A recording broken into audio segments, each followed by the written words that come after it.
أشهد أن لا إله إلا الله أشهد أن لا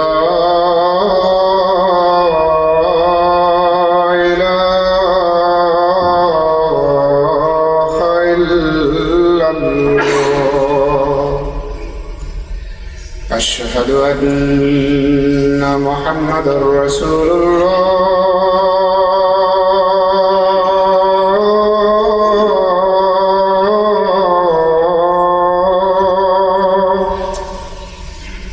أشهد أن محمدًا رسول الله حي على الصلاة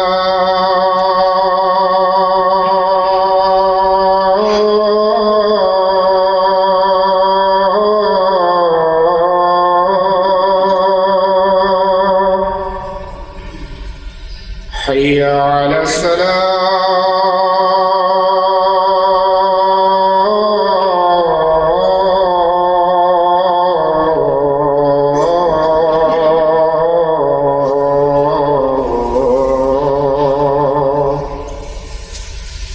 حي على الفلاح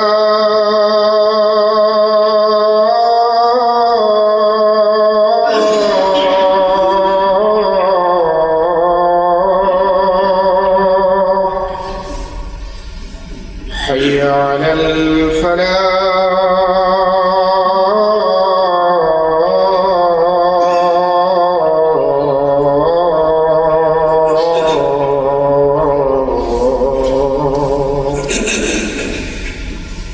الله أكبر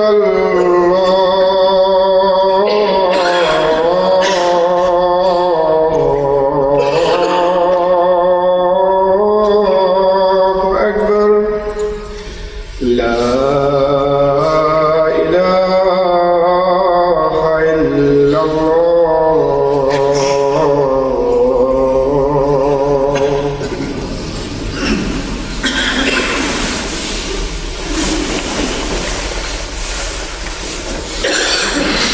السلام عليكم ورحمة الله.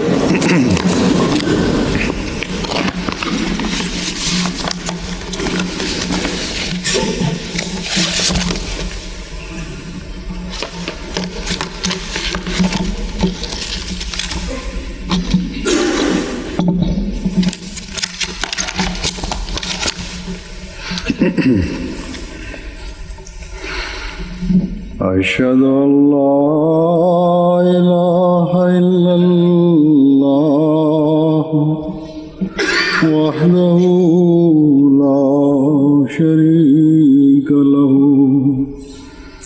وأشهد أن محمدًا عبده ورسوله أما بعد فأعوذ بالله من الشيطان الرجيم بسم الله الرحمن الرحيم الحمد لله رب العالمين الرحمن الرحيم مالك يوم إياك نعبد وإياك نستعين اهدنا الصراط المستقيم صراط الذين أنعمت عليهم غير المغضوب عليهم ولا الضالين.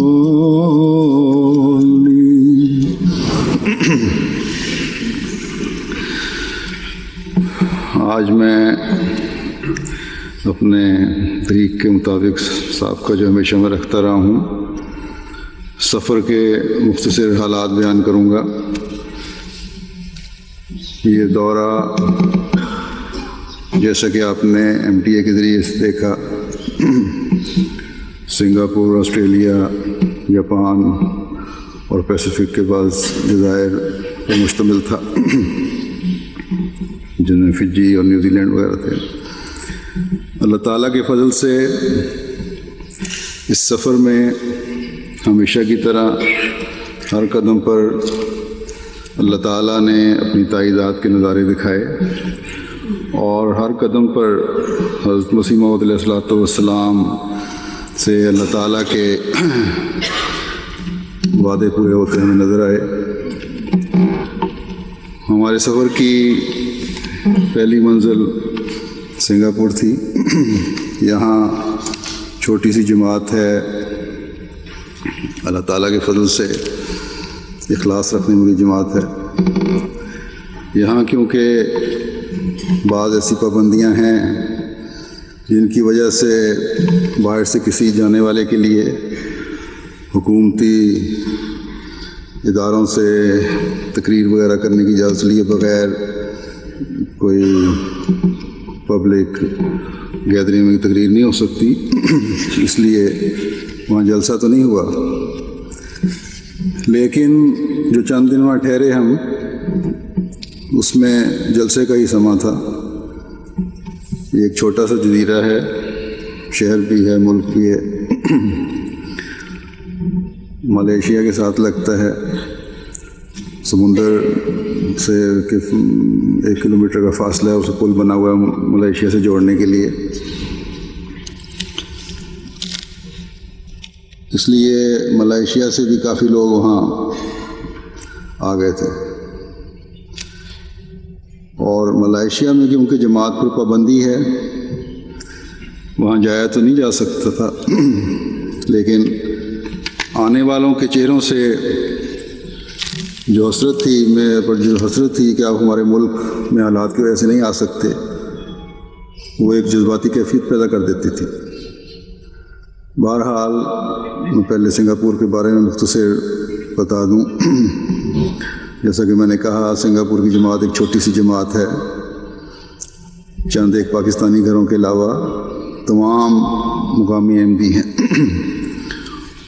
اور جس طرح سے انہوں نے اپنے کام کو سنبھالا ہوا ہے ان کے جماعت اور خلافت سے اخلاص و وفا کا جو تعلق ظاہر ہوتا ہے وہ حضرت مسیح موعود علیہ السلام کی صداقت پر کی دلیل بن جانے کر نظر آتا ہے ہر ایک کو. وہاں اس ملک میں انہوں نے ایک خوبصورت مسجد بنائی ہوئی ہے، چھوٹی تو نہیں، خیر ہمارے اس لحاظ سے چھوٹی لیکن کافی بڑی مسجد ہے. 2 منزلہ ہے، اس میں دفاتر بھی ہیں، لائبریری وغیرہ بھی ہے. اور خلیفۃ المسیح رابع رحمہ اللہ تعالیٰ نے اس کا افتتاح فرمایا تھا جب گئے تھے وہاں. اب وہاں اسی پلاٹ میں جگہ تھی، وہاں مشن ہاؤس کا سنگ بنیاد رکھ کے آئے ہوئے ہیں.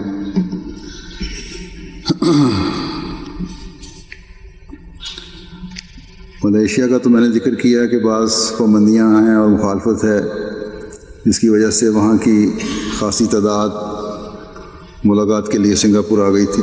ان کی آمنہ بھی آ گئی تھی، ان سے میٹنگ وغیرہ ہوتی رہی. انڈونیشیا میں بھی جیسا کہ آج کل حالات ہیں، آپ سب کو علم ہے کہ جماعت کی مخالفت زوروں پر ہے، اور وہاں جانا بھی فی الوقت مشکل ہے۔ وہاں سے بھی کافی تعداد میں انڈونیشین احمدی آئے ہوئے تھے، اور اس بات پر ان کی بھی جذباتی کیفیت ہو جاتی تھی کہ آپ فی الحال وہاں دورہ نہیں کر سکتے۔ انڈونیشین طبعاً جذباتی بھی ہیں، لیکن اخلاص و وفا میں بہت بڑے ہوئے بھی ہیں۔ جب میں نے خطبے میں ان کے موجودہ حالات کا ذکر کیا اور صبر کی تلقین کی، تو بلا استثناء ہر ایک جوان، بوڑھا، مرد، عورت سخت جذباتی ہو گئے تھے۔ اس کا نظارہ آپ نے شاید MTA پر کچھ حد تک دیکھا ہوگا، کیونکہ MTA تو پورا کیمرہ تو اس کو نہیں پوری طرح ہر چیز کی تصویر لے سکتا۔ میرے سامنے تو لوگ بیٹھے ہوئے تھے، میں جو عموماً اپنے جذبات پر کنٹرول رکھتا ہوں، ان کی حالت دیکھ کر بڑی مشکل سے اپنے پہ قابو پا رہا تھا۔ یہ نظارے ہمیں آج صرف حضرت مسیح موعود علیہ الصلوۃ والسلام کی پیاری جماعت پہ نظر آتے ہیں، جو دینی تعلق اور اخوت کی وجہ سے ایک دوسرے سے اس حد تک منسلک ہیں کہ جذبات پر قابو پانا مشکل ہو جاتا ہے۔ یہ سب آج مسیح محمدی کی قوت قدسی کا اثر ہے، جو اس نے اپنے آقا و مطاع حضرت محمد مصطفیٰ صلی اللہ علیہ وسلم کی پیروی سے پائی ہے، کہ ہر ملک میں مختلف قومیتوں اور قبیلوں سے تعلق رکھنے والے حضرت مسیح موعود علیہ الصلوۃ والسلام اور آپ کے بعد خلافت سے سچی وفا کا تعلق رکھنے والے ہیں۔ حضرت مسیح موعود علیہ الصلوۃ والسلام فرماتے ہیں کہ سوچ کر دیکھو کہ یہ 1300 برس میں ایسا زمانہ منہاج نبوت کا اور کس نے پایا؟ اس زمانے میں جس میں ہماری جماعت پیدا کی گئی ہے، کئی وجوہ سے اس جماعت کو صحابہ رضی اللہ عنہم سے مشابہت ہے۔ وہ معجزات اور نشانوں کو دیکھتے ہیں جیسا کہ صحابہ نے دیکھا، وہ خدا تعالیٰ کے نشانوں اور تازہ بتازہ تائیدات سے نور اور یقین پاتے ہیں جیسا کہ صحابہ نے پایا۔ وہ خدا کی راہ میں لوگوں کے ٹھٹھے اور ہنسی اور لان تان اور طرح طرح کی دل آزاری اور قطع رحمی وغیرہ کا صدمہ اٹھا رہے ہیں جیسا کہ صحابہ نے اٹھایا۔ وہ خدا کے کھلے کھلے نشانوں اور آسمانی مددوں اور حکمت کی تعلیم سے پاک زندگی حاصل کرتے جاتے ہیں جیسا کہ صحابہ نے حاصل کی۔ بتیرے ان میں سے ایسے ہیں کہ نمازوں میں روتے اور سجدہ گاہوں کو آنسوؤں سے تر کرتے ہیں جیسا کہ صحابہ رضی اللہ عنہم روتے تھے۔ بتیرے ان میں سے ایسے ہیں جن کو سچی خوابیں آتی ہیں اور الہام الہی سے مشرف ہوتے ہیں جیسا کہ صحابہ رضی اللہ عنہم ہوتے تھے۔ بتیرے ان میں سے ایسے ہیں کہ اپنی محنت سے کمائے ہوئے مالوں کو محض خدا تعالیٰ کی مرضات کے لیے ہمارے سلسلے میں خرچ کرتے ہیں جیسا کہ صحابہ رضی اللہ عنہم خرچ کرتے تھے۔ ان میں سے ایسے لوگ کئی پاؤ گے جو موت کو یاد رکھتے ہیں اور دلوں کو نرم اور سچی تقویٰ پر قدم آ رہے ہیں جیسا کہ صحابہ رضی اللہ عنہم کی سیرت تھی۔ وہ خدا کا گروہ ہے جن کو خدا آپ سنبھال رہا ہے اور دن بدن ان کے دلوں کو پاک کر رہا ہے اور ان کے سینوں کو ایمانی حکمتوں سے بھر رہا ہے اور آسمانی نشانوں سے ان کو اپنی طرف کھینچ رہا ہے جیسا کہ صحابہ کو کھینچتا تھا۔ غرض اس جماعت میں وہ ساری علامتیں پائی جاتی ہیں جو آخرین منہم کے لفظ سے مفہوم ہو رہی ہیں، اور ضرور تھا کہ خدا تعالیٰ کا فرمودہ ایک دن پورا ہوتا۔ بس یہ جو حضرت مسیح موعود علیہ الصلوۃ والسلام نے بیان فرمایا، یہ ہمیں آج دنیائے احمدیت کی ہر قوم میں نظر آتا ہے۔ انڈونیشینز کا میں ذکر کر رہا تھا، جیسا کہ حضرت مسیح موعود علیہ الصلوۃ والسلام نے فرمایا ان کے سینوں کو ایمانی حکمتوں سے بھر رہا ہے اللہ تعالیٰ، اور ہر جگہ یہی نظارے دیکھنے میں آئے۔ خطبے کے بعد، جس میں خطبے کا ذکر کر رہا تھا سنگاپور کے، آپس میں ایک دوسرے کے گلے لگ کر روتے تھے یہ لوگ، اور اس بات پر قائم تھے کہ اللہ تعالیٰ ان کی حالت بدلے گا اور وہ مزید تائیدات کے نظارے دیکھیں گے انشاءاللہ۔ سنگاپور میں ملائیشیا اور انڈونیشیا کے علاوہ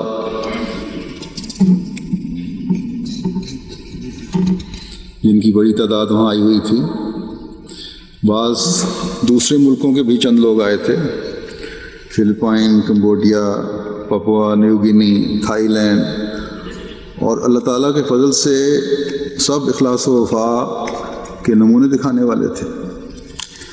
بعض چند سال پہلے کے احمدی تھے، مرد بھی اور خواتین بھی، لیکن خلافت سے تعلق اور وفا کے جو اظہار تھے وہ دیکھ کر حیرت ہوتی تھی۔ وہاں آنے کا بھی کافی خرچ ان کو کرنا پڑا، کافی دور کے بھی علاقے ہیں، کرایہ خرچ کر کے آئے تھے، ٹکٹ وغیرہ کافی مہنگا ہے۔ ان کو دیکھ کر حضرت مسیح موعود علیہ الصلوۃ والسلام کے ان الفاظ کی سچائی ثابت ہوتی ہے کہ وہ خدا کے گروہ ہیں جن کو خدا آپ سنبھال رہا ہے۔ یہ اللہ تعالیٰ کا ہی ہے جس نے ان کے اندر حضرت مسیح موعود علیہ الصلوۃ والسلام سے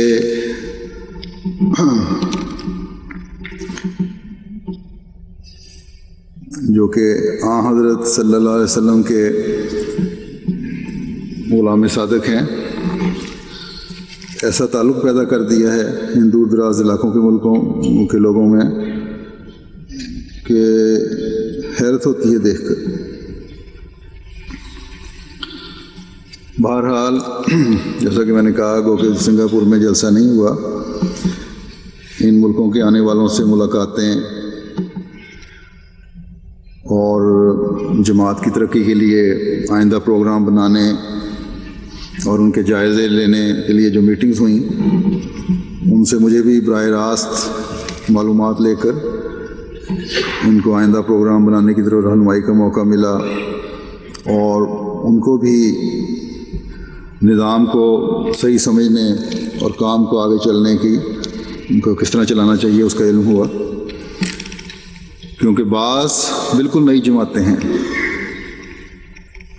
اور بہت سی باتوں سے لاعلم تھی۔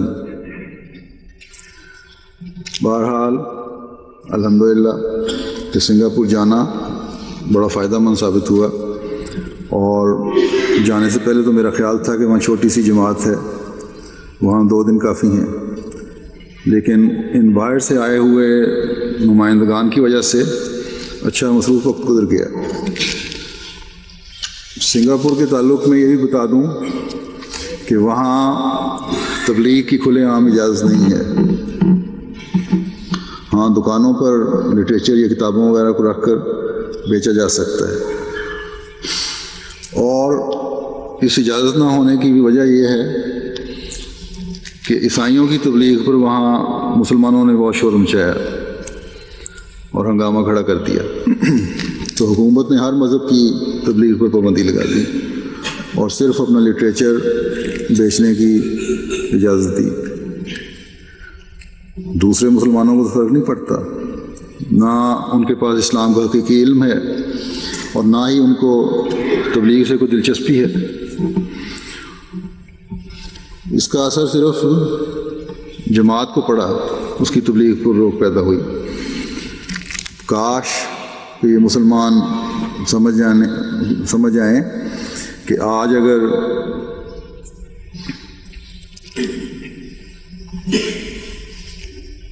دلائل اور براہین سے کسی بھی مذہب دوسرے مذہب پر اسلام کی فوقیت ثابت کرنی ہے تو وہ آن حضرت صلی اللہ علیہ وسلم کے غلام صادق کی پیروی میں ہی ہو سکتی ہے، کیونکہ آپ نے ہی اس زمانے میں اللہ تعالیٰ سے براہ راست رہنمائی حاصل کر کے ہمیں یہ تعلیم دی ہے، کیونکہ آپ کے ذریعے سے ہی ہم وہ مقام حاصل کر سکتے ہیں جو صحابہ سے ملانے والا ہو۔ کاش کہ مسلمان اس حقیقت کو سمجھ جائیں اور آج دنیا میں تمام دوسرے ماننے والوں کو، دوسرے مذہب کے ماننے والوں کو آن حضرت صلی اللہ علیہ وسلم کے جھنڈے تلے لانے کے لیے آپ کے غلام کی مخالفت کے بجائے تائید کرنے والے ہوں۔ اب عرب دنیا میں ضمن میں ذکر کر دوں، پہلے بھی ایک دفعہ بتا چکا ہوں کہ عیسائیت کے مقابلے پر پابندی لگا دی گئی ہے، اور سنا ہے کہ مختلف حکومتوں نے یہ پابندی لگائی ہے کہ عیسائیت کے جو بھی وہاں حملے ہو رہے ہیں ان کا جواب نہیں دینا، اور جواب یہ کیونکہ دے نہیں سکتے، دلیل کوئی نہیں ان کے پاس، اس لیے بہتر ہے کہ ان کا جواب نہ دو۔ ہمارے عرب احمدی بھائیوں نے، جن میں مصطفیٰ صابر صاحب ہیں اور دوسرے عرب احمدی ہیں جو اچھے پڑھے لکھے ہیں، علم رکھنے والے ہیں، یہاں سے MTA سے بعض عربی پروگرام کیے اور کر رہے ہیں، اور خاص طور پر عیسائیت کے اس حملے کے رد میں جو کہ آج کل عرب دنیا میں بہت زیادہ ہو رہا ہے، اس سے عرب تو بہت خوش ہیں، اور اللہ تعالیٰ کے فضل سے اس ذریعے سے بہت ساری باتیں بھی ہوئی ہیں، لیکن ہمارے جو احمدی بھائی اس پروگرام کے لیے ان عرب ملکوں سے آتے ہیں، ان کو وہاں انتظامیہ اور حکومت جو حکومتی ادارے ہیں وہ کافی تنگ کر رہے ہیں۔ ضمن یہ ذکر آ گیا ہے، اس لیے ان کے لیے بھی جماعت کو میں یہ کہتا ہوں کہ دعا کریں کہ اللہ تعالیٰ ان سب کو ہر شر سے محفوظ رکھے۔ سنگاپور کے بعد آسٹریلیا کا دورہ تھا۔ یہ ایک وسیع ملک ہے، بر اعظم ہے، اس لیے یہاں 2 ہفتے کا پروگرام بنایا گیا تھا، لیکن میرے خیال میں یہ 2 ہفتے بھی کم تھے۔ آسٹریلیا میں اللہ تعالیٰ کے فضل سے جلسہ سالانہ بھی ہوا، اور اس دفعہ تو وہاں باہر سے بھی کافی لوگ آ کر شامل ہو گئے تھے۔ ہماری وہاں جو مسجد ہے سڈنی میں، بڑی خوبصورت اور بہت بڑی مسجد ہے، اور مین روڈ کے اوپر ہی تقریباً واقع ہے، بڑا خوبصورت نظارہ اس کا نظر آتا ہے، خاص طور پر رات کے وقت جب روشنی ہو، بلند مینارہ ہے اور 7 گنبد۔ یہ بھی جماعت کو بڑی اچھی جگہ وہاں مل گئی ہے، اور یہ جگہ جو ہے تقریباً 28 ایکڑ کا رقبہ ہے۔ اس مسجد کا افتتاح بھی خلیفۃ المسیح رابع رحمہ اللہ تعالیٰ نے فرمایا تھا۔ اب جماعت کی بڑھتی ہوئی ضروریات کے لیے آسٹریلیا جماعت کا اس پلاٹ میں ایک ہال تعمیر کرنے کا ارادہ ہے، اس کا سنگ بنیاد انہوں نے رکھا۔ یہ خلافت جوبلی سے پہلے تیار کرنے کا ارادہ ہے ان کا، اور اس کا نام بھی انہوں نے خلافت سینٹینری ہال رکھا ہے۔ اس عمارت میں گیسٹ ہاؤس بھی ہوگا، ہال بھی ہوں گے، ذیلی تنظیموں کے دفاتر بھی ہوں گے، اور دیگر ضروریات بھی ہوں گی۔ کافی بڑا منصوبہ ہے۔ پھر برسبن میں ایک 10 ایکڑ زمین کا رقبہ خریدا گیا، اس میں بھی نمازوں کے لیے ہال اور مشن ہاؤس اور گیسٹ ہاؤس وغیرہ تعمیر کیا گیا ہے۔ اس سارے کمپلیکس کا بھی افتتاح ہوا۔ اسی طرح ایڈیلیڈ میں بھی جماعت نے جگہ حاصل کی ہے، تقریباً 20 ایکڑ جگہ ہے، یہاں فی الحال عارضی تعمیر کی گئی ہے، آئندہ انشاءاللہ یہاں بھی مسجد کا منصوبہ ہے، لیکن جگہ اچھی ہے اور پرانا کہیں باغ اولیو کا لگا ہوا تھا تو پلا پلایا تقریباً ان کو اولیو کا باغ بھی وہاں مل گیا۔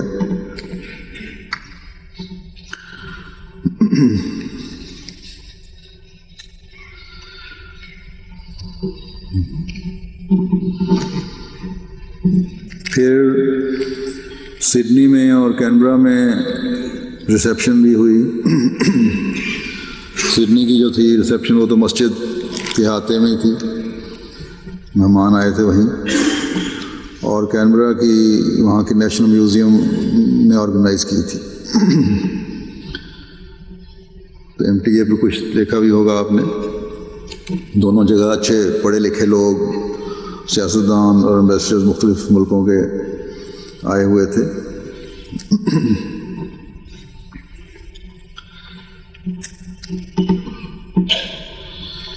آسٹریلیا میں کافی تعداد میں فجین احمدی بھی آ کر اب آباد ہو گئے ہیں، اور اسی طرح دوسرے فجین بھی، جن میں لاہوری یا پیغامی جماعت کے جو ہیں ہمارے سے ہٹے ہوئے دوست، وہ بھی کافی آباد ہوئے ہیں۔ تو اس ریسیپشن میں بھی 2 خاندان آئے ہوئے تھے لاہوری احمدیوں کے، اچھے شریف لوگ تھے، جماعت کے افراد سے دوستانہ تعلقات ہیں۔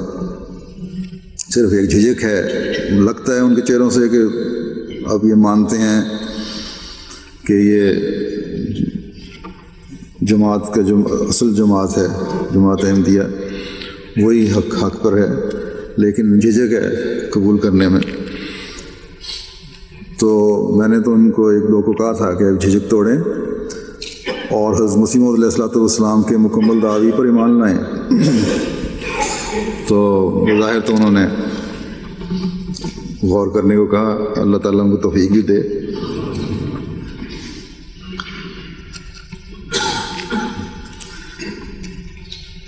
ریسیپشن میں اسلام کی امن کی تعلیم کے بارے میں بھی کچھ کہنے کی توفیق ملی۔ اس پر اس کے بعد پھر کئی ملنے والے ملے اور بہت ساری غلط فہمیاں دور کرنے کا شکریہ ادا کیا۔ وہاں کے اٹارنی جنرل جو ہیں وہ بھی آئے ہوئے تھے اس ریسیپشن میں۔ انہوں نے مجھے بعد میں کہا کہ میں سمجھتا تھا کہ مجھے اسلام کے بارے میں بہت کچھ پتہ ہے، لیکن تم نے بعض بالکل نئی باتیں بتائی ہیں۔ ان لوگوں سے کافی باتیں بھی ہوتی رہیں۔ پھر کینبرا میں جو میوزیم میں ریسیپشن کا انتظام کیا گیا تھا، نیشنل میوزیم جو وہاں کا ہے، کینبرا ان کا کیپٹل ہے، تو وہاں مختلف ملکوں کے امبیسڈرز بھی آئے ہوئے تھے، امریکہ کے بھی شاید امبیسڈر کے نمبر 2 تھے، اور اس طرح دوسرے ملکوں کے سفراء بھی تھے۔ آسٹریلیا کے امیگریشن منسٹر بھی تھے اور سینٹ کے ممبر بھی تھے، مختلف چرچوں کے بڑے پادری بھی تھے۔ تو یہاں بھی اسلام کی تعلیم، امن کے بارے میں کیا ہے، اس میں نے بتایا کہ ایک بات کہ ہر مسلمان کا عمل چاہے وہ اسلام کے نام پر کرے یا ذاتی حیثیت سے کرے، اگر اس کا کوئی بھی فعل معاشرے کے امن کو نقصان پہنچانے والا ہے تو تم لوگ فوراً اس کو اسلام کے کھاتے میں ڈال کر اسلام اور پیغمبر اسلام صلی اللہ علیہ وسلم کو بدنام کرنا شروع کر دیتے ہو۔ اگر کوئی عیسائی ایسی حرکت کرے یا دوسرے مذہب والے کریں تو اس کو اس کے مذہب سے منسوب نہیں کیا جاتا کہ یہ اس مذہب کے ماننے والے نے یہ حرکت کی ہے۔ تو بعد میں وہاں ایک ہمارے جو امیر ہیں آسٹریلیا کے محمود بنگالی صاحب، انہوں نے مجھے بتایا کہ ایک سفیر جو ایک اسلامی ملک کے سفیر ہیں اور جہاں احمدیت کی مخالفت بھی زوروں پر ہے آج کل، وہ محمود صاحب کہنے لگے کہ یہ بات جو انہوں نے کی ہے، جو وہاں میں نے ریسیپشن میں تقریر کی تھی یا مختصر سے خطاب کیا تھا، بڑی سچی بات ہے، لیکن یہ تم لوگ ہی کہہ سکتے ہو۔ ایسے مجمع میں جہاں بڑے بڑے ملکوں کے نمائندے ہوں ہم میں تو اتنی ضرورت نہیں ہے. تو اللہ تعالیٰ ان کو عقل دے اور سمجھ دے، اور یہ اس زمانے کے امام کے انکاری ہونے کے بجائے اس کو ماننے والے بن جائیں، جس نے اسلام کی خوبیوں کو دنیا کے سامنے پیش کیا ہے اور اپنے ماننے والوں کے ایمان میں ترقی کے کا ذریعہ بنے ہیں. تو جب اس غلام صادق کو مان لیں گے تو یہ جرأتیں اور ہمتیں خود بخود پیدا ہو جائیں گی، اور کسی کو ضرورت نہیں رہے گی کہ اسلام پر اور بانی اسلام صلی اللہ علیہ وسلم پر بےہودہ اور لغو حملے کر سکیں. تو جیسا کہ میں نے ذکر کیا ہے کہ وہاں پادری بھی آئے ہوئے تھے، وہ وہاں کے بڑے چرچوں کے نمائندے تھے.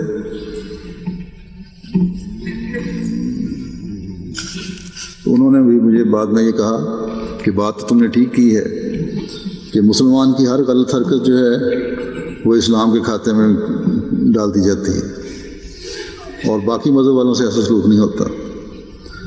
ان کے دلوں پر اس وقت کیا بیتتی ہے تو اللہ بہتر جانتا ہے. لیکن بہرحال وہ کافی دیر اچھے ماحول میں میرے ساتھ احمدیت اور جماعت کے حالات اور اس طرح کے دوسرے موضوعات پر باتیں کرتے رہے.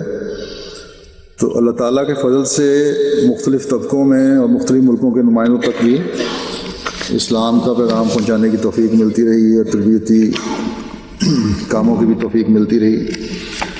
اللہ تعالیٰ اپنے فضل سے بہتر نتائج پیدا فرمائے. آسٹریلیا کے بعد فجی کا دورہ تھا، یہاں بھی جلسہ تھا. اللہ تعالیٰ کے فضل سے جلسہ میں جماعت کی تربیتی امور پر باتیں ہوئیں. یہاں چھوٹی چھوٹی جماعتیں ہیں مختلف جگہوں پر. فجی میں جو ایک مین بڑا جزیرہ ہے فجی کہلاتا ہے، اس میں 4 جماعتوں میں جانے کی توفیق ملی، اور اس کے علاوہ 2 جزیروں میں ونوالیو اور ٹیویونی، اگر میں صحیح تلفظ بول رہا ہوں تو. بہرحال وہاں بھی گیا میں، اس سے مجھے یاد نہیں رہا صحیح نام. پھر مارو جو فجی میں ناندی کے قریب جگہ ہے، یہاں بھی لجنہ ہال کا افتتاح تھا، چھوٹی مسجد کے احاطے میں ہے، یہاں بھی گیا. فجی بھی ایک بہت خوبصورت ملک ہے، اور قدرتی حسن اور خوبصورتی کے لحاظ سے اس کا مقابلہ نہیں. اللہ تعالیٰ یہاں کے لوگوں کو بھی حقیقی حسن کی پہچان کرنے کی توفیق عطا فرمائے، جو اللہ تعالیٰ کا حسن ہے اور اس کی بھیجی ہوئی تعلیم کا حسن ہے اور اس کے رسول صلی اللہ علیہ وسلم کا حسن ہے. یہ فجی کے رہنے والے احمدیوں کا کام ہے کہ اس پیغام کو، اس حسن کو، اس خوبصورتی کو اپنے ہم قوموں تک پہنچائیں. جیسا کہ میں ذکر کر رہا تھا، ایک دوسرے جزیرے میں جانے کا ہی موقع ملا. چھوٹے جہاز پر لمباسا ایک شہر ہے ان کا، وہاں پہنچے. یہاں سے تقریباً 40-45 منٹ کی ڈرائیو پر ایک چھوٹا قصبہ ہے. یہاں جماعت نے 3 سال پہلے ایک ہائی اسکول قائم کیا تھا، سیکنڈری اسکول. ماشاءاللہ عمارت وغیرہ بڑی اچھی ہے اور طلباء کی تعداد بھی بڑھ رہی ہے. بالکل ریموٹ علاقے میں، دور دراز علاقے میں ہے. یہاں نئے ہوم اکنامکس بلاک کا بھی افتتاح کیا. اس دور دراز علاقے کے احمدیوں سے بھی ملاقاتیں کی جن کا مشکل تھا آنا فجی. پھر تیونی جہاں ڈیٹ لائن گزرتی ہے وہاں بھی گئے، اور حضرت مسیح موعود علیہ الصلوۃ والسلام کے ساتھ اللہ تعالیٰ کے وعدے کو پورا ہوتے دیکھا. وہاں جو بورڈ لگایا ہوا ہے اس میں ڈیٹ لائن کو جس طرح نقشے پر سے گزارا گیا ہے وہ اس طرح ہے کہ جزیرے کو جہاں سے ڈیٹ لائن گزرتی ہے اس جزیرے کو وہ کل یعنی گزری ہوئی کل یسٹرڈے لکھا ہوا ہے، اور جہاں ابھی سورج چڑھنا ہے یعنی مغرب اس کو ٹوڈے لکھا ہوا ہے یعنی آج.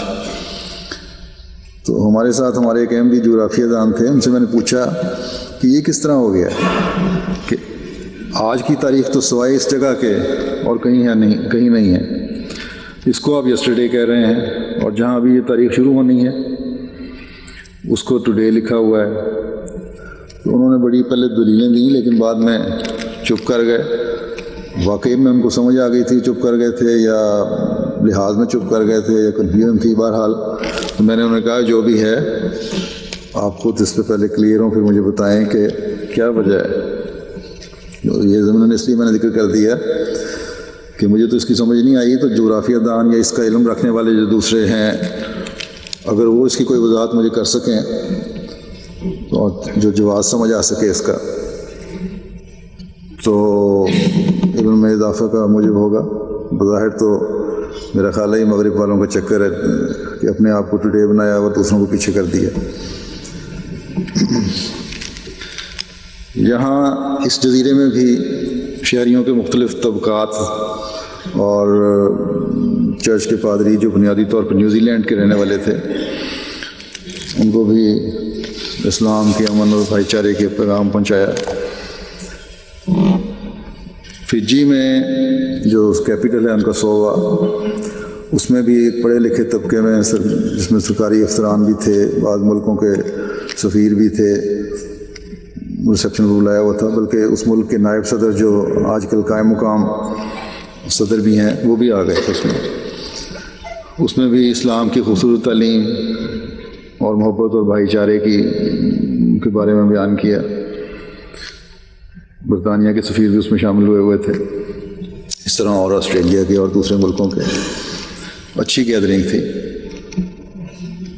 تو ہوتے تو یہ لوگ سیاستدان اور مذہب سے لا تعلق ہیں، لیکن ان کا شاید اس حد تک فائدہ ہو جاتا ہو کہ اسلام کی کسی حد تک صحیح تصویر ان کے سامنے آ جاتی ہے، اور پھر بلا وجہ جو دل کے بغض اور کینے اسلام کے خلاف ان کے دلوں میں ہوتے ہیں، وہ اگر ختم نہیں ہوتے تو کم از کم ہو جاتے ہیں۔ اور یہ بھی ان کو پتہ چل جاتا ہے کہ جماعت احمدیہ اسلام کی صحیح تصویر پیش کرنے والی جماعت ہے۔ فجی میں ہی ایک دن صبح میں اٹھا ہوں، فجر کی نماز کی تیاری کر رہا تھا، تو پاکستان سے ناظر صاحب والا کا فون آیا، یہ خیریت ہے، خبر یہ آئی ہے کہ بڑا سخت سونامی کا خطرہ ہے۔ تو اس دن نیوزی لینڈ بھی جانا تھا، وہاں بھی کچھ علاقوں میں خطرہ تھا، لیکن اللہ تعالیٰ نے فضل فرمایا کہ زلزلے کا سارا اثر پانی کے اندر ہی دب کر رہ گیا۔ تو خبروں میں جو BBC کے ذریعے سے میں نے تفصیل سن رہا تھا، صبح میں نے اسی وقت میں سنا، تو اس سے لگتا تھا کہ ٹونگا جس کے قریب یہ زلزلہ آیا تھا وہ تو صفحہ ہستی سے مٹ جائے گا۔ نماز پر جب میں نے وہاں کے مقامی لوگوں سے پوچھا کہ ٹونگا کا کیسا علاقہ ہے، تو انہوں نے بتایا کہ بالکل پلین ہے۔ تو یہاں ہماری نئی جماعت ابھی قائم ہوئی ہے، فجی کے جلسے پہ بھی یہ لوگ آئے ہوئے تھے اور بڑے مخلص لوگ تھے، اس بات پر کہ وہیں قریبی زلزلہ بھی ہے، سونامی کا خطرہ بھی ہے، پہاڑی علاقہ بھی نہیں، اونچا پہاڑی علاقہ ہو تو پھر کچھ امکان ہوتا ہے محفوظ ہونے کا، تو فکر پیدا ہوئی ان کے لیے۔ لیکن اللہ تعالیٰ نے فضل فرمایا، نماز پڑھ کر جو واپس آئے تو خبر تھی کہ سب محفوظ ہے، اور ٹونگا سے ہی کسی عورت کا پیغام وہ سنا رہے تھے BBC والے کہ یہ ختم ہو گیا۔ اللہ کرے کہ دنیا اب وقت کے امام کو پہچان لے اور ان آفات سے محفوظ ہو جائے، ورنہ آج یہاں اور کل وہاں جو طوفان آ رہے ہیں، اور بظاہر بعض جگہوں پہ بڑا نقصان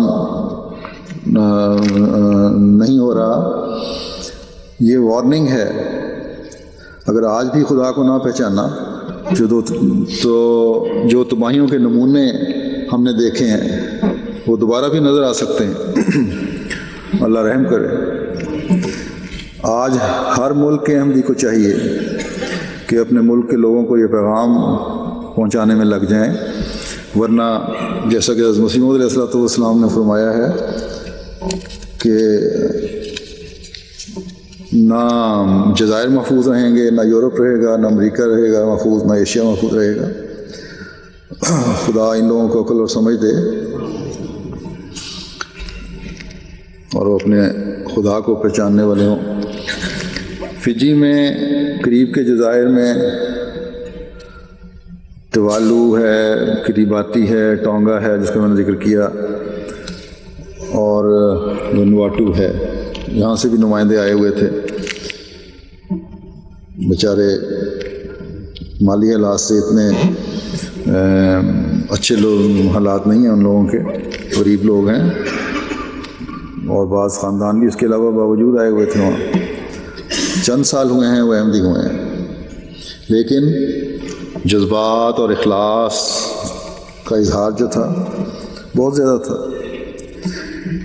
ان ملکوں کے نمائندوں سے بھی میٹنگ ہوئی اور تبلیغی اور تربیتی منصوبوں کے بارے میں ان کو سمجھایا۔ اللہ تعالیٰ اپنا نور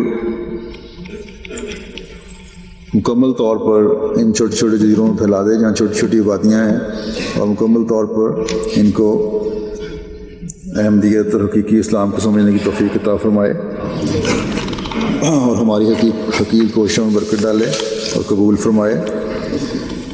فجی کے بعد نیوزی لینڈ کا دورہ تھا۔ اللہ کے فضل سے یہاں بھی جماعت کافی بڑھ گئی ہے، اور اکثریت فجین احمدیوں کی ہے کہ یہاں سے مائیگریٹ کر کے فجی سے نیوزی لینڈ گئے ہیں۔ وہ کہ یہاں ابھی تک مبلغ نہیں ہیں، لیکن اس کے باوجود ان لوگوں نے اپنے آپ کو سنبھالا ہوا ہے، اچھا انتظام کیا ہوا تھا۔ یہاں بھی ریسیپشن تھی، یہاں بھی وہی اسلام کی تعلیم بیان کرنے کی توفیق ملی۔ وہاں کے مقامی موری قبیلے کے جو بڑے سردار تھے اور ایم پی بھی ہیں پارلیمنٹ میں، وہ بھی آئے ہوئے تھے، اور ایک منسٹر بھی آئے ہوئے تھے۔ ابھی تک مقامی جماعت مسجد کی باقاعدہ شکل بنانے اور مبلغ بلوانے میں کامیاب نہیں ہو سکی تھی، وہی وہاں، اور زیادہ تر ان کے نزدیک حالات کی وجہ سے مصلحت کے چکر میں وہ پڑے ہوئے تھے۔ تو جو وزیر آئے ہوئے تھے ان سے موصوف سے میں نے بات کی، تو انہوں نے کہا بظاہر تو یہی کہا ہے کہ کوئی روک نہیں ہے، آپ مسجد باقاعدہ بنا سکتے ہیں اور بنائیں۔ اور اس وقت وہاں جو آکلینڈ میں اللہ کے فضل سے جماعت نے زمین خریدی ہوئی ہے 2.5 ایکڑ، اور اس میں تعمیر بھی ہوئی ہے، 2 ہال ہیں بڑے، وہ جماعت پوری کی پوری اس میں جمعہ پڑھ سکتی ہے، دفتر ہے، لائبریری وغیرہ ہے، گیسٹ ہاؤس ہے۔ لیکن مسجد کی باقاعدہ شکل کے مینارے وغیرہ کے ساتھ مسجد نہیں بنائی ہوئی، گو کہ قبلہ رخ ہے ہال۔ تو اس طرح مشنری کی، جیسا کہ میں نے کہا، اس کی بھی بات کی ان سے، تو انہوں نے وعدہ کیا ہے کہ وہ مدد کریں گے۔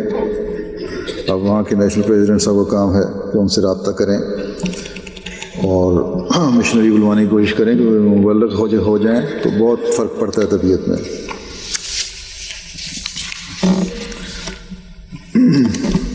اللہ کرے کہ وزیر صاحب بھی اپنے وعدے کے پابند رہیں اور جماعت کی کسی مصلحت کا مزید شکار نہ ہو۔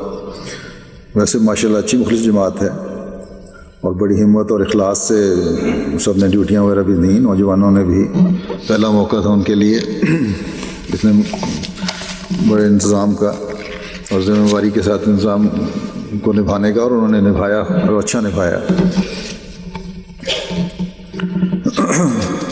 یہاں لاہوری فجین احمدی، جیسا کہ پہلے میں نے کہا آسٹریلیا میں تھے، تو یہاں بھی ہیں، فجی سے نیوزی لینڈ میں بھی آ کر آباد ہوئے ہیں، اور 3-4 نسلوں سے یہاں رہ رہے ہیں۔ ان لاہوری فیجن میں سے بہت سارے جماعت میں داخل بھی ہو چکے ہیں اور خلافت سے کامل اطاعت رکھتے ہیں. وہاں ایک دو خاندان، ویسے تو کئی ہوں گے، ابھی ایک دو خاندان ایسے ہیں جو جماعت کے مزید قریب آ رہے ہیں یا کم از کم تعلق کی وجہ سے آ جاتے ہیں. جلسے پہ بھی آئے ہوئے تھے. ایک فیملی نے ان میں سے بعد میں مجھ سے وقت لیا، کوئی آدھ گھنٹے تک ان کو میں نے سمجھایا. ان کا بیٹا احمدی ہو گیا تھا، اچھا مخلص نوجوان ہے. اس نے بڑے درد سے مجھے کہا تھا کہ دعا کریں کہ میرے ماں باپ بھی احمدیت قبول کر لیں. تو بہرحال ان کے ماں باپ سے کافی تفصیلی بات ہوئی. باپ کچھ زیادہ اکھڑ تھے، بوڑھے ہو کے بھی کچھ بوڑھے زیادہ تو نہیں تھے، 60 سال کے تھے، لیکن اکھڑ پن آ جاتا ہے بعض طبیعتوں میں. اسی بات پر اڑے ہوئے تھے کہ حضرت مسیح موعود علیہ الصلوۃ والسلام نبی نہیں ہیں، اور لٹریچر کوئی پڑھا نہیں ہوا تھا انہوں نے. تو میں نے کہا کہ آپ اور کچھ نہ پڑھیں، ایک چھوٹی سی کتاب ہے غلطی کا ازالہ، وہ پڑھ لیں، اور تو کئی جگہ پہ ہے لیکن اس سے آپ کی تسلی ہو جائے گی. تو بہرحال وہ کہا اچھا میں دیکھوں گا، پڑھوں گا. بیٹے نے کہا میرے پاس ہے لیکن مجھے سوچنے کا موقع دیں. باپ یہ کہنے لگے. ویسے مجھے یہ بھی بتایا گیا وہاں کہ جو ان کی انتظامیہ ہے اس کی طرف سے یہ ہے کہ حضرت مسیح موعود علیہ الصلوۃ والسلام کا لٹریچر سارا نہیں پڑھنے دیتے یا چھاپتے نہیں، شائع نہیں کرتے، تاکہ صحیح حقیقت نہ پتہ لگ جائے ان کو نبوت کے بارے میں. لیکن یہ میں ان سے ملاقات کے دوران دیکھ رہا تھا کہ ان کی اہلیہ جو ہیں ان کے چہرے پر ایک تبدیلی آ رہی ہے جو ظاہر ہو رہی ہے چہرے سے. اگلے دن پھر وہ اپنے بیٹے کے ساتھ آئیں، اس سے پہلے بیت فارم پہ انہوں نے بھیج دیا، اور آنسوؤں سے رونے لگیں اور کہا کہ میرا میاں تو احمدی ہوتا ہے کہ نہیں ہوتا یا نہیں، آپ میری بیعت لے لیں، مجھے تسلی ہو گئی آپ کی باتیں سن کے. اللہ تعالیٰ ان کو استقامت عطا فرمائے اور ان سب بچھڑے ہوئوں کو عقل اور سمجھ عطا کرے کہ حضرت مسیح موعود علیہ الصلوۃ والسلام کے تمام دعوی کو ماننے والے ہوں اور حقیقت کو پہچاننے والے ہوں. ریسیپشن کا میں نے ذکر کیا تھا. یہاں مقامی موری قبیلے کے لوگ بھی آئے ہوئے تھے، جیسا کہ میں نے کہا وہ لیڈر جو ہیں اس وقت پارلیمنٹ کے ممبر بھی ہیں. انہوں نے بھی اس کے بعد مجھے کہا کہ اسلام کی بڑی خوبصورت تعلیم بیان کی ہے، یہی انصاف ہے اور یہی ہم چاہتے ہیں، کیونکہ وہ لوگ بڑے ایک محروم طبقہ ہے اس لحاظ سے کہ مقامی لوگ ہیں لیکن اختیارات ان کے پاس نہیں ہیں. بار بار انہیں آ کے قبضہ کر لیا اس جزیروں پر بھی. تو اللہ تعالیٰ ان کو صرف اچھی کہنے والے نہ بنائے بلکہ حقیقت میں سمجھنے والا بھی بنائے، اس کو قبول کرنے والے ہوں.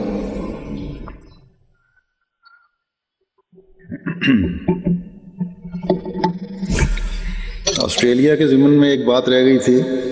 وہاں سولومن آئی لینڈس جو ہیں ان کے 6 مقامی احمدیوں کا وفد وہاں آیا تھا جلسے پہ.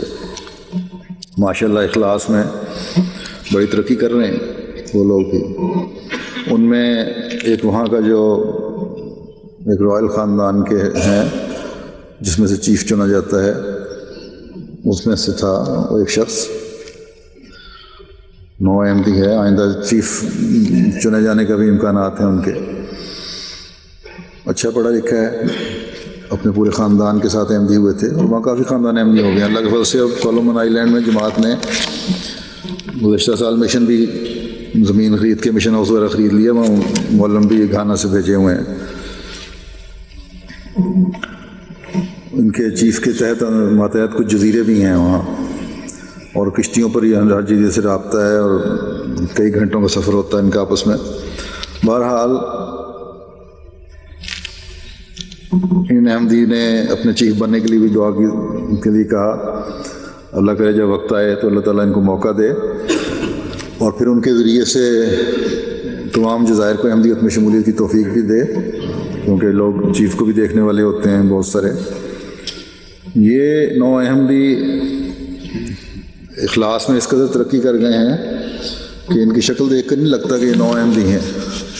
اس طرح اخلاص، وفا، ادب، احترام، حیا آنکھوں میں تھی اور ہر عمل سے ٹپک رہی تھی کہ حیرت ہوتی تھی دیکھ کے. وہاں لگے مقامی لوگ ہیں وہاں کے. اور پھر انہوں نے وصیت کے نظام میں بھی شمولیت اختیار کر لی. تو یہ عجیب عجیب نظارے جو ہیں حضرت مسیح موعود علیہ الصلوۃ والسلام سے اللہ تعالیٰ کے کیے گئے وعدے کے مطابق ہیں کہ میں تیری تبلیغ کو زمین کے کناروں تک پہنچاؤں گا، کہ ہمیں ہر جگہ وہاں نظر آتے ہیں، اور خود اللہ تعالیٰ اس کا انتظام فرما رہا ہے. ان کے دلوں میں احمدیت اور حقیقی اسلام کی محبت گڑتی چلی جا رہی ہے. اللہ تعالیٰ ان کو اخلاص و وفا میں مزید بڑھاتا چلا جائے. نیوزی لینڈ میں ڈاکٹر کلیمنٹ ریک کے پوتے اور پوتی سے بھی ملنے کا موقع ملا. ان سے رابطہ بھی اللہ کے فضل سے چاند اتفاق سے ہی ہو گیا. پہلے تو مجھے نصیر قمر صاحب نے چلنے سے پہلے لکھا تھا کہ اس طرح یہ وہاں رہتے ہیں، اور یہ ان کے بارے میں بتاتا ہوں یہ کون تھے. پھر نیشنل پریزیڈنٹ کو جو ہم نے لکھا تو انہوں نے کسی طرح انٹرنیٹ پہ رابطے کر کے مختلف آرگنائزیشن سے پتہ کروایا، کیونکہ یہ ایک مشہور سائنسدان تھے. پھر ان کے خاندان کا پتہ لگ گیا. یہ ڈاکٹر کلیمنٹ صاحب جو ہیں یہ 1908 میں ہندوستان آئے تھے اور مختلف جگہوں پر یہ لیکچر دیتے رہے. نیوزی لینڈ کے رہنے والے تھے اور اسٹرانومی کے ماہر تھے. لاہور میں بھی انہوں نے لیکچر دیے تو وہاں حضرت مفتی محمد صادق صاحب کو پتہ چلا. انہوں نے لیکچر سنا ان کا اور اس کے بعد ان سے رابطہ کیا اور حضرت مسیح موعود علیہ الصلوۃ والسلام کے بارے میں بتایا. تو ڈاکٹر کلیمنٹ نے حضرت مسیح موعود علیہ السلام کو ملنے کی خواہش کا اظہار کیا. تو پہلے تو کہا میں ابھی چلیں میرے ساتھ. انہوں نے کہا کہ ابھی تو نہیں چل سکتے، کہ وقت لے کے. تو پھر حضرت مسیح موعود علیہ السلام سے وقت لیا اور 12 مئی 1908 کو پہلی ملاقات ہوئی، اور پھر 18 مئی 1908 کو دوسری ملاقات حضرت مسیح موعود علیہ السلام سے وقت لے کے انہوں نے کی، اور بڑی تفصیل سے مختلف موضوعات پر سوال جواب ہوئے. کائنات کے بارے میں، روح کے بارے میں، مذہب کے بارے میں، خدا تعالیٰ کے بارے میں. تو بہرحال ایک لمبی تفصیل ہے ان سوالوں کی، چھپی ہوئی ہے ملفوظات میں بھی اور ریویو میں بھی انگلش سے میں. تو ڈاکٹر صاحب نے اس گفتگو کے بعد حضرت مسیح علیہ الصلوۃ والسلام کو عرض کیا کہ میں تو سمجھتا تھا کہ سائنس اور مذہب میں بڑا تضاد ہے، جیسا کہ عام طور سے علماء میں مانا گیا ہے، مگر آپ نے تو اس تضاد کو بالکل اٹھا دیا ہے.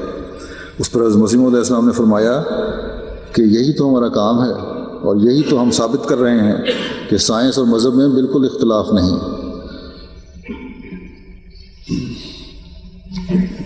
پھر یہ پروفیسر صاحب جو تھے ڈاکٹر، انہوں نے حضرت صاحب کو شکریہ ادا کیا،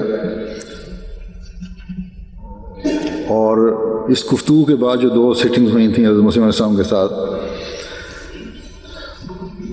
ڈاکٹر صاحب کے ان کی طبیعت پر جو اس کے اثرات تھے اس کا ذکر حضرت مفتی صادق صاحب نے پھر حضور کی خدمت میں کیا ایک اور مجلس میں 23 مئی کے واقعہ الفاظ سے چند دن قبل، کہ اس کی طبیعت میں اتنا فرق پڑ گیا ہے کہ بالکل خیالات بدل گئے ہیں. کہیں تو وہ حضرت عیسیٰ کی مثالیں دیا کرتا تھا اور کفارہ کا ذکر کیا کرتا تھا، مگر اب خدا کی کبریائی اور بڑائی بیان کرتا ہے اپنے لیکچروں میں. اور پہلے ڈارون کی تھیوری کا قائل تھا، مگر اب کیفیت یہ ہے کہ ڈارون کا قول ہے اس طرح ذکر کر کے بات کرتا ہے. اور پھر یہ کہتے ہیں آپ کو اپنے لیکچروں میں یہ شروع کر دیا ہے کہ حقیقت میں انسان جو انسان اس کو سمجھایا تھا کہ حقیقت میں انسان اپنی حالت میں خود ہی ترقی کرتا ہے. تو یہ ڈاکٹر صاحب بعد میں حضرت مفتی صاحب سے رابطہ میں رہے، گو کہ صحیح ریکارڈ نہیں ہے، لیکن غالب امکان ہے کہ وہ حضرت مسیح علیہ السلام کی صحبت کی وجہ سے ایمان لے آئے تھے اور مسلمان ہو گئے تھے.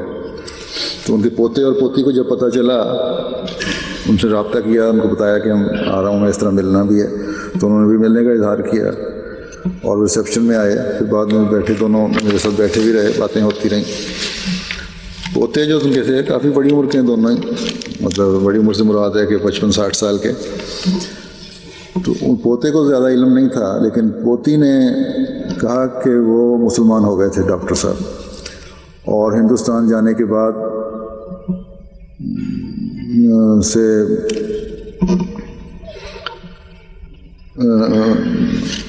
ہندوستان سے واپس آنے کے بعد پہلی بیوی نے علیحدگی لے لی تھی، ان کی اولاد تھی، پھر انہوں نے دوسری شادی ہندوستان میں کی تھی، اور بتایا کہ ہم اس دوسری بیوی کی نسل میں سے ہیں۔ مزید میں نے استفسار کیا کاغذات کے بارے میں، کس طرح مسلمان ہوئے، کس کا بیعت کی، کس طرح کیا، تو انہوں نے بتایا کہ ان کے بہت سارے کاغذات تھے، لیکن آگ لگنے کی وجہ سے وہ سارا ریکارڈ ضائع ہو گیا، کوئی خط و کتابت محفوظ نہیں ہے۔ لیکن اس بات پر انہوں نے بہرحال یقینی کہا کہ ان کی موت اسلام کی حالت میں ہوئی تھی، اور وہ مسلمان ہی کہتے رہے تھے اپنے آپ کو، اور اس لحاظ سے قیاس کیا جا سکتا ہے کہ کیونکہ مفتی محمد صادق صاحب کی وجہ سے اسلام میں داخل ہوئے تھے، اس لیے احمدی ہوئے ہوں گے۔ بہرحال ان کی قبر بھی وہاں قریب ہی ہے، آکلینڈ کی جگہ، وہاں تلاش ہو گئی۔ ان کے پوتی کو بھی لٹریچر دیا۔ نیوزی لینڈ کے پریزیڈنٹ صاحب کو بھی کہا ہے کہ ان سے رابطہ رکھیں، اللہ کرے کہ ان لوگوں کے دل میں بھی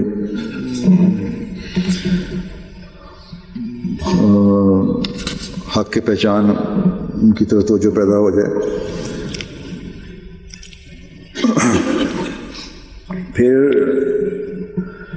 جو سفر کا آخری ملک تھا وہ جاپان تھا، اس کا دورہ تھا۔ یہاں بھی اللہ کی وجہ سے جاپانی احمدی جو مقامی ہیں 10-12 ہیں اس وقت، جنہوں نے رابطہ کیا تھا یا رابطے میں رہتے ہیں کچھ نہ کچھ، ان کے مسائل حل کرنے اور تربیتی امور پر توجہ دلانے، اور اس طرح باقاعدہ باقی جماعت کو بھی تربیتی امور کی طرف توجہ دلانے کی توفیق ملی۔ جلسہ بھی ہوا۔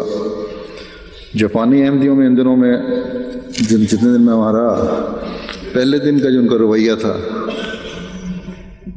وہ میں دیکھتا رہا ہوں، ہر روز اس میں ایک تعلق اور وفا کی کیفیت بڑھتی رہی اور تبدیلی محسوس ہوتی رہی۔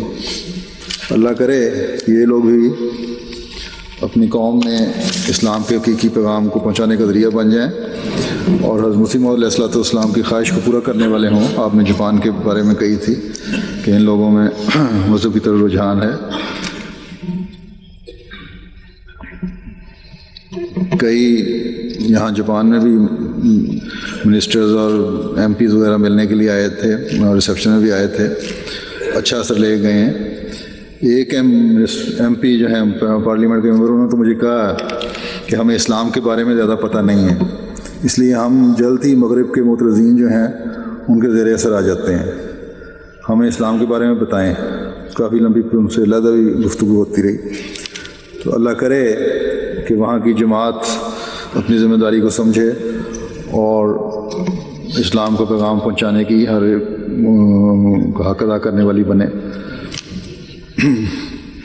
دعا کریں سب کہ اس سفر کے بہترین اور دور رس نتائج نکلیں، اور جلد سے جلد ہم اسلام اور حضرت صلی اللہ علیہ وسلم کے جھنڈے کو دنیا کے ہر ملک میں لہراتا ہوا دیکھیں، اور حضرت مسیح موعود علیہ السلام کے الفاظ کے مطابق ہر روز خدا تعالیٰ کے نشانوں اور تائید اور تازہ بتازہ تاثیرات سے نور اور یقین پانے والے ہوں۔ آمین۔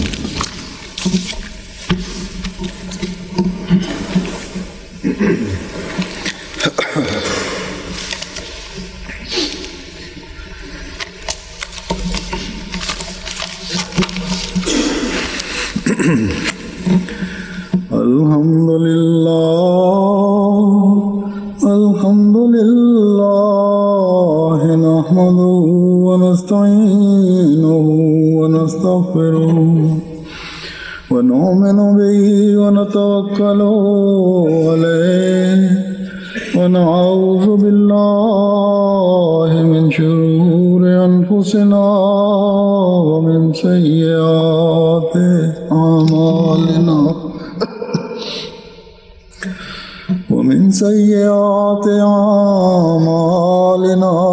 من يهده الله فلا مضل له ومن يضلل فلا هادي له ونشهد أن لا إله إلا الله ونشهد أن محمدا عبده ورسوله عباد الله رحمكم الله إن الله يأمر بالعدل والإحسان وإيتاء ذي القربى وينهى عن الفحشاء والمنكر والبغي يعظكم لعلكم تذكرون اذكروا الله يذكركم وادعوه يستجب لكم ولذكر الله أكبر